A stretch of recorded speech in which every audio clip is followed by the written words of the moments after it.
Inspektorët e DAP-it dhe të Inspektoratit të Tregut, shoqëruar nga forca policore të shumta të armatosur deri në dhëm, mbrëm në dipër erdhën, dëshmuan forcën, fëlliqën dhe shkuan. Edhe pse nuk mbyllën ndonjë lokal apo penalizuan, aksioni policor i mbrëmshëm në dibër i ngjasonte kërcënimeve policore që bëheshin në Jugosllavi ndaj shqiptarëve në vitet e 80-ta. Policia antikrim në Dibër udhëhiqet nga një konsumues i tmerrshëm i alkoolit dhe KPDI në sjellje, tha njeriu i parë i Dibrës për aksionin e mbrëmshëm. Ne dibranët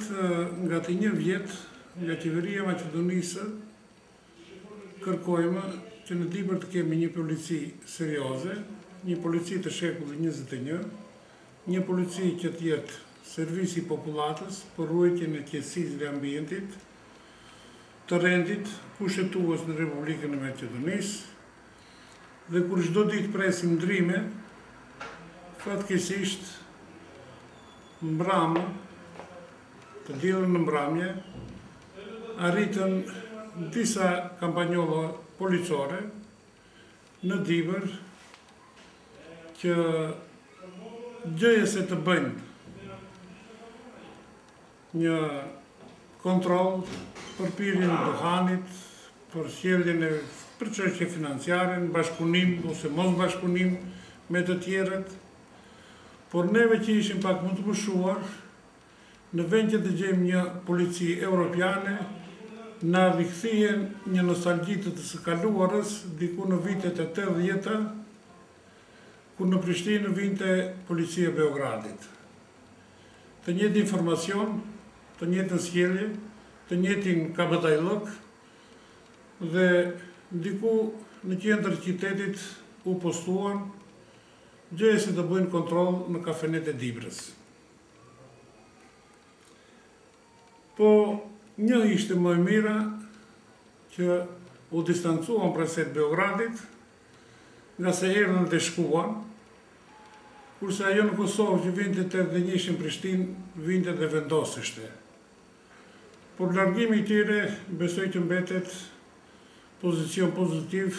i BDI-së që ato të largohen,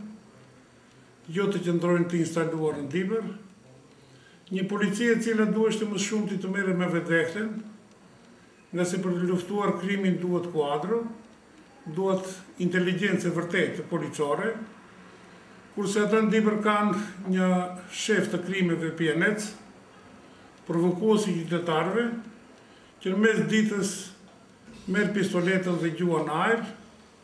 prezanton një baraktarizëm të policisë që nuk është në normativën policore, pasi vetë isha dëshmitar me një grup shokësh në lokalin ku ata bën kontrollën, dhe fatmirësisht duhet të dominoj kultura dibrane, disiplina, hin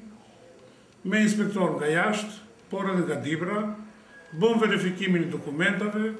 dhe asgjë nuk gjetën. Por e ati kaluan në lokalin tjetër, bën verifikimin dhe asgjë nuk gjetën. Por ishim në vëzhgim të gjithë të rrive të popullatës dhe u larguan nga Dibra. Aksione policore të tilla nuk ishin parë që kurse ndodhi grabitja armatosur e 2 argjentarive e Rebara në Dibër.